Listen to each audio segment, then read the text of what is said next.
अली साहब ये बताइएगा, क्योंकि ऑब्वियसली आप जो है दूसरे ममालिक के मिनिस्ट्री से भी कनेक्टेड रहते हैं एलएनजी के मामले पे, गैस के मामले पे। अब जो एस्टिमेट आ रहा है इस वक्त तक का ईरान वॉर में, कहा जा रहा है कि टोटल एनर्जी इंफ्रास्ट्रक्चर जो मुतासर हुआ है वो $58 बिलियन का हुआ है, जिसमें 80 एनर्जी फैसिलिटीज़ पर अटैक हुए हैं और इसकी जो रिपेयर कॉस्ट है वो $34 बिलियन है और ईरान की इटसेल्फ कॉस्ट जो है $19 बिलियन है, जिसमें आपने भी कतर की जो एलएनजी फैसिलिटीज़ है उनको भी निशाना बनाया गया, उसका भी आपने जिक्र किया। वो खुद कह रहे हैं उनके मिनिस्टर कि तकरीबन 3 से 5 साल लग सकते हैं, हमारी जो 17% एक्सपोर्ट एलएनजी कैपेसिटी मुतासर हुई है।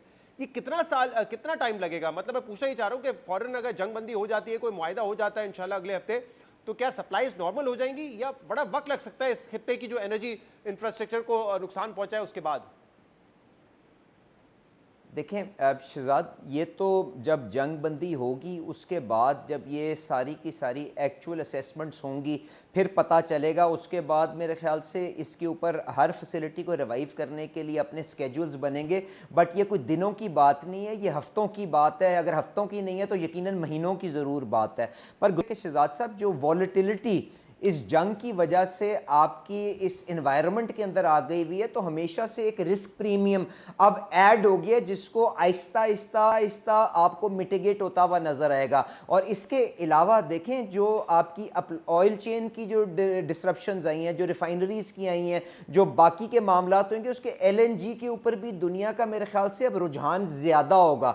तो इसलिए हमने अपनी तवानाई की ज़रूरत को किस तरह से डी रिस्क करना है, डाइवर्सिफाई करना है, this is a wider discussion that we have to take once we have this crisis behind us. but I think हमें मोहतात अंदाज के अंदर, जिम्मेदार अंदाज के अंदर निज़ाम को आगे लेके चलना पड़ेगा।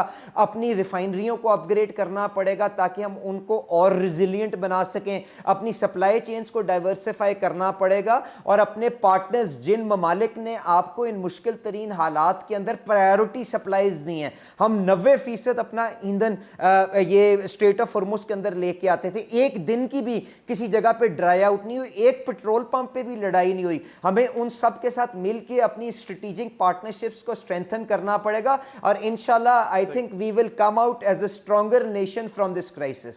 सही है। जब मुझे ये बताइएगा, कल भी हमने डीजल की प्राइसेस में देखा कि 32 रुपये की कमी आई है। बताइएगा कि फ्लैट्स की ये एवरेज प्राइस है या लोएस्ट प्राइस दी गई, क्योंकि इससे पहले जो तकरीबन 100 रुपये कम किए गए उसमें गालिबन लोएस्ट प्राइस जो थी फ्लैट्स की वो ली गई थी।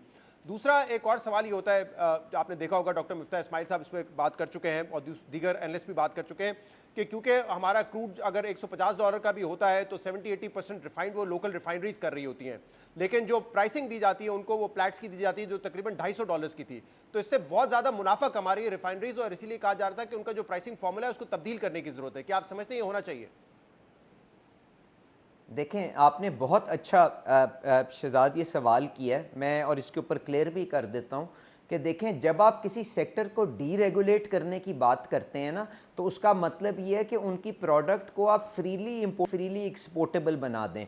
तो प्लैट्स का रेट एक बेपनाह मंतक के मुताबिक 2002 में शौकत अजीज़ साहब ने इंट्रोड्यूस किया था ताकि हम इस मुल्क को डीरेगुलेशन की तरफ लेके चलते। कीमतों की जो रीसेटिंग थी उसको महीने से फोर्टनाइटली से हम वीकली लेके आए और वीकली से इंशाल्लाह ताला अल्लाह हिम्मत दे इसको फुल डीरेगुलेशन की तरफ हम लेके जाएंगे। अब हुआ ये है कि जब ये जंग बंदी हुई है तो आपके पास, क्योंकि जो गल्फ के अंदर रिफाइनरीज थी उनका इंफ्रास्ट्रक्चर इतनी बुरी तरह से इंपेयर हुआ था कि रिफाइंड प्रोडक्ट के अंदर बेपनाह ज्यादा एस्केलेशन आई थी और क्रूड के अंदर कम आई थी, क्योंकि क्रूड एक्सपोर्ट करके लोग अपने ममालिक में रिफाइन कर सकते थे।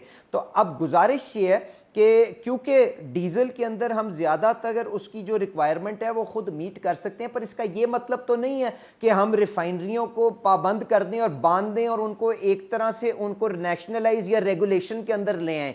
तो हमने रादर देन ये कोई सस्ती शोहरत को हासिल करने के लिए इस किस्म का कोई कुल्हाड़ा नहीं मारा, हमने उनके साथ रूटीन में इंगेज कर से एक वॉलंटियर फार्मूला जो उनकी 5 साल की जो ग्रॉस रिफाइनिंग मार्जिन होता है उसको सामने रखते हुए तय किया फॉर दिस वॉर टाइम। और इंशाल्लाह ताला जब ये वॉर टाइम रिमूव होगा तो उसके बाद we will move towards deregulation. हम कतन कोई यहाँ पे कोई शोहरत हासिल करने के लिए कोई गैर जिम्मेदारी के साथ कोई फैसला नहीं करना चाहते या किसी के ऊपर बात नहीं करना चाहते। तो it is a collar that we have introduced उनका जो खर्चा, उनकी जो कॉस्ट, उनका जो जेन्युइन प्रॉफिट है वो प्रोटेक्ट कर दिया गया through empirical data, empirical studies, और उन्होंने ये खुद वॉलंटियर किया which the government has welcomed for 3 months और settlement of war whenever that happens. जब आप कहते हैं कि इस वॉर के बाद डीरेगुलराइज करेंगे तो इससे क्या मतलब है कि हुकूमतें प्राइसिंग सेट नहीं करेगी फिर?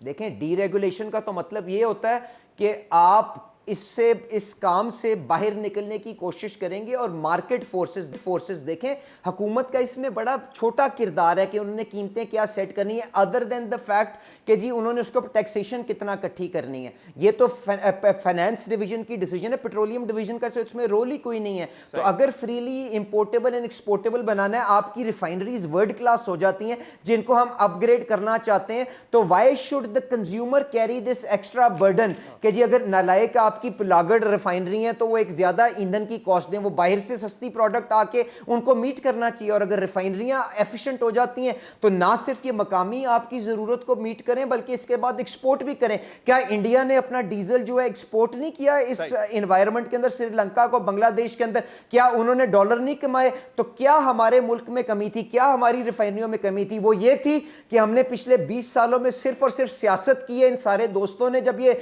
जिम्मेदार पोजीशनों के ऊपर थे, रिफाइनरियों को अपग्रेड नहीं करा सके। तो हम deregulation and upgradation, this is the agenda that we want to push, और इंशाल्लाह ताला जंग के बाद इस पे आपको पेशरफ नजर आएगी। उस इशू पे आते हैं जिससे हमने आगाज किया था कि आप वाकई समझते हैं कि अगर फोर्स मेजॉर की वजह से कतर हमें इस वक्त एलएनजी नहीं सप्लाई कर रहा है तो ये हमारे लिए एक ब्लेसिंग इन डिस्गाइज हो सकती है, क्योंकि इन्वेस्टमेंट आएगी लोकल प्रोडक्शन में, लोकल एक्सप्लोरेशन में, और उस वजह से हम अपनी डिमांड जो है वहां से मीट कर सकेंगे। ये आपको लगता है कि नहीं आगे आने वाले चंद सालों में हमारी पावर जनरेशन के लिए और डोमेस्टिक यूज के लिए नागुज़ीर है कि हम एलएनजी मंगवाते रहे कतर से?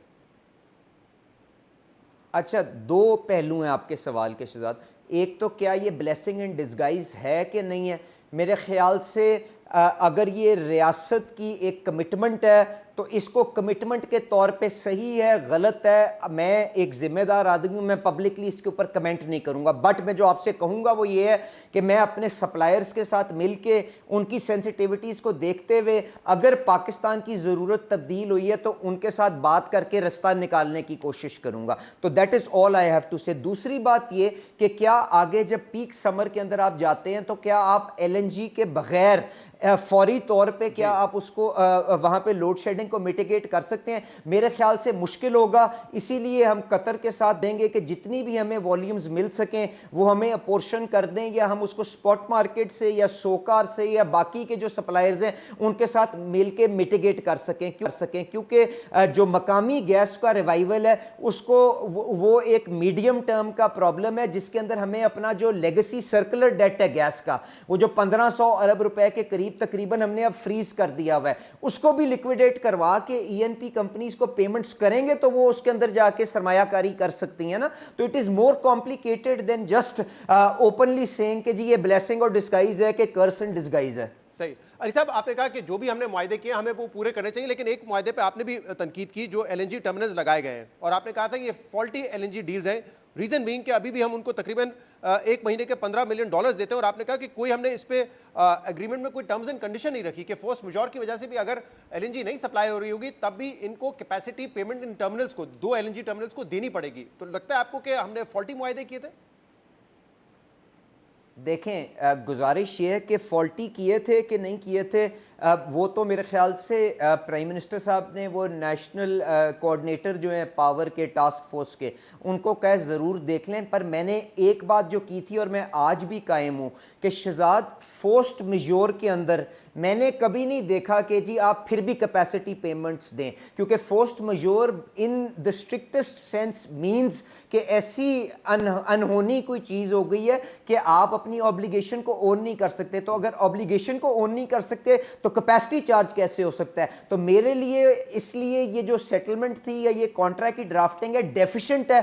अब इसके अंदर कोई मेलाफाइडी है कि नहीं है, आई थिंक वो prime minister has assigned that responsibility to the NC task force, वो उसको डिटरमिन कर लेंगे और उसके मुताबिक कॉन्सिक्वेंशियल जो एक्शन होगा वो जरूर लेंगे। बट एज ऑफ नाउ हम इसको तब्दील नहीं कर सकते इनसे बातचीत करके, इन कंपनीज से?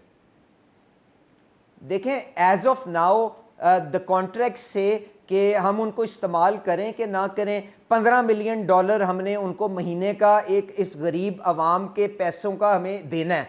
तो how is that a force majeure situation जब हमारे पास गैस नहीं आ रही, कतर ने बंद कर दिया है। इट बैफल्स मी, बट अब क्योंकि वो एक डेडिकेटेड साहब उसको देख रहे हैं, तो let him do that determination and then we will come back to you. बहुत बहुत शुक्रिया।